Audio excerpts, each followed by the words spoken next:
Hello! Welcome to my channel. Huwag kalimutan mag-subscribe at mag-likes at share ng video para updated ka lagi sa bagong i-upload kong mga videos. Ang pag-uusapan natin ngayon ay tungkol sa inilabas ng guidelines in determining discernment in crimes involving children in conflict with the law. Noong February 14, 2024, nag-isyu ang Korte Suprema ng mga alituntunin hinggil sa mga pananagutang kriminal ng mga menor de edad.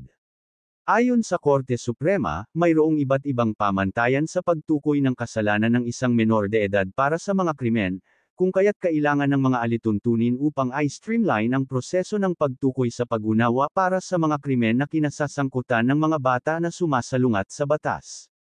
Kaya ang desisyon ng Korte Suprema en banc, sa isang desisyon na isinulat ni Associate Justice Rodolfo Alameda, dahil tinanggihan nito ang petisyon para sa pagsusuri sa certiorari na umaatake sa mga desisyon ng Court of Appeals at ng Regional Trial Court na naghanap ng petitioner.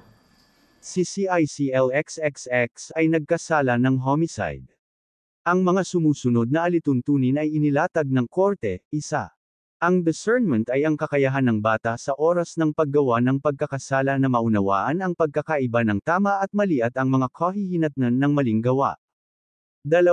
Ang gawain ng pagtiyak ng discernment ay paunang ginagawa ng isang social worker, at sa wakas ay ng korte.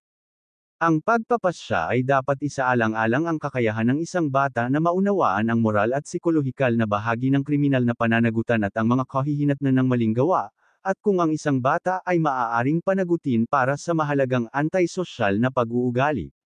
Ang pagtatasa ng social worker ay ebidensya lamang at walang bisa sa korte. Sa huli, sa wakas ay tinutukoy ng korte ang pag-unawa, batay sa sarili nitong pagpapahalaga sa lahat ng katotohanan at pangyayari sa bawat. 3.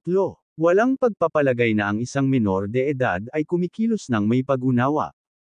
Dapat na partikular na patunayan ng prosekusyon bilang isang hiwalay na pangyayari na ang di umano'y krimen ay ginawa ng may pag-unawa.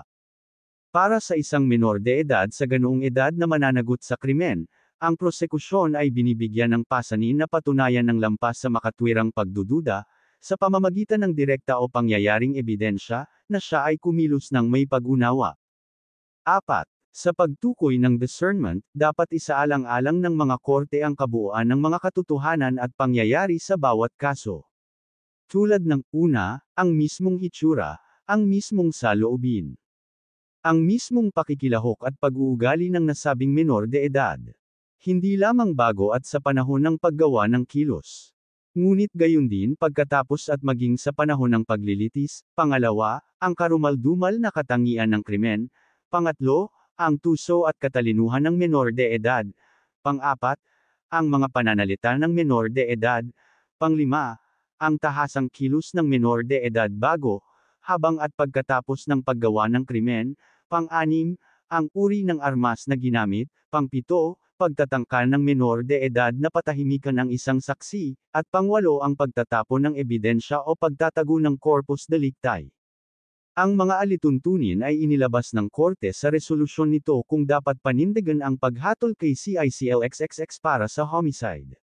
Si CICLXXX, noon ay 17 taong gulang, ay kinasuhan ng homicide sa harap ng RTC para sa pagkamatay ni AAA.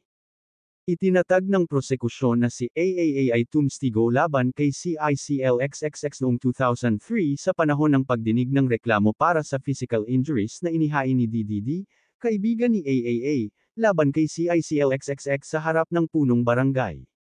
Pinatunayan ni AAA na nakita niyang hinampas ng balde ni CICLXXX si DDD sa loob ng isang bar sa Baguio City. Kinabukasan, natagpuan siya ng mga magulang ni AAA na nakahiga sa harap ng kanilang gate, duguan ang mukha at mata.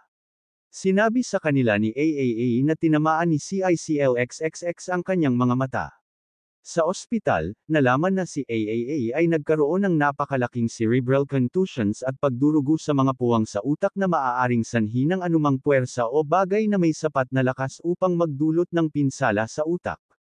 Kalaunan ay pinalabas si AAA mula sa ospital sa isang vegetative state. Matapos maratay sa kama sa loob ng 5 taon, namatay si AAA noong November 26, 2008. Noong ika-28 ng Pebrero taong 2014, hinatulang guilty ng RTC si CICLXXX ng homicide. Ang kanyang paniniwala ay kinatigan ng Court of Appeals na nag-udyok sa kasalukuyang petisyon. Pinagtibay ng korte ang mga natuklasan ng mga mababang hukuman na si CICLXXX ang nag-akda ng nakamamatay na pag-atake laban kay AAA, at ang malapit na dahilan ng pagkamatay ng huli ay ang pinsalang dulot ni CICLXXX. Kaya, naruroon ang mga elemento ng homicide.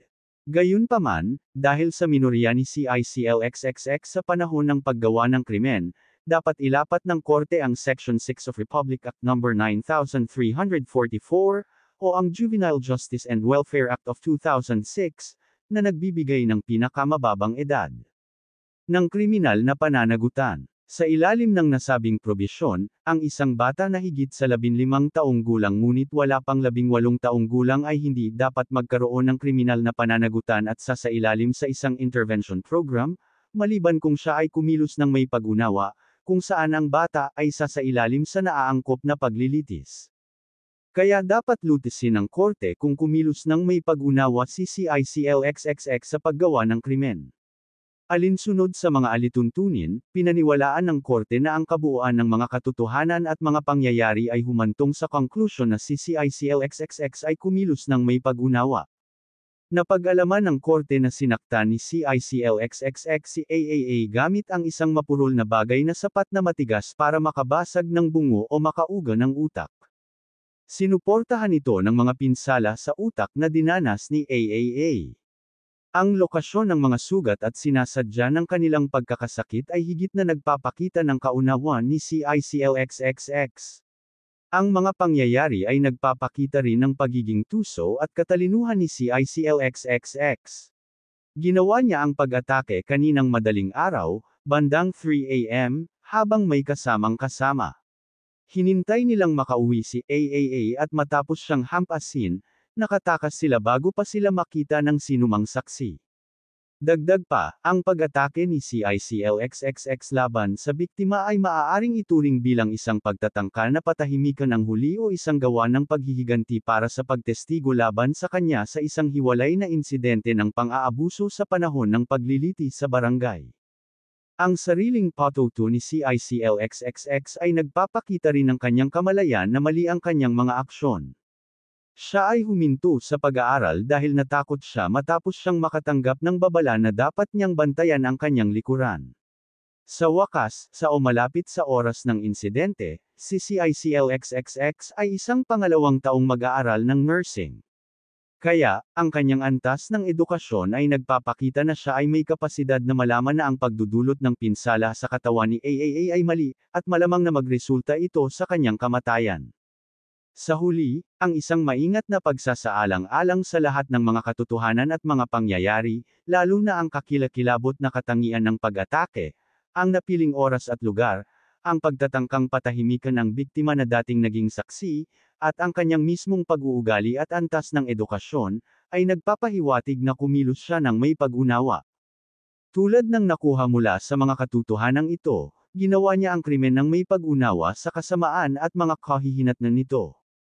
Kaya, si CICLXXX ay may pananagutan sa krimen para sa kanyang aksyon, pagtatapos ng korte.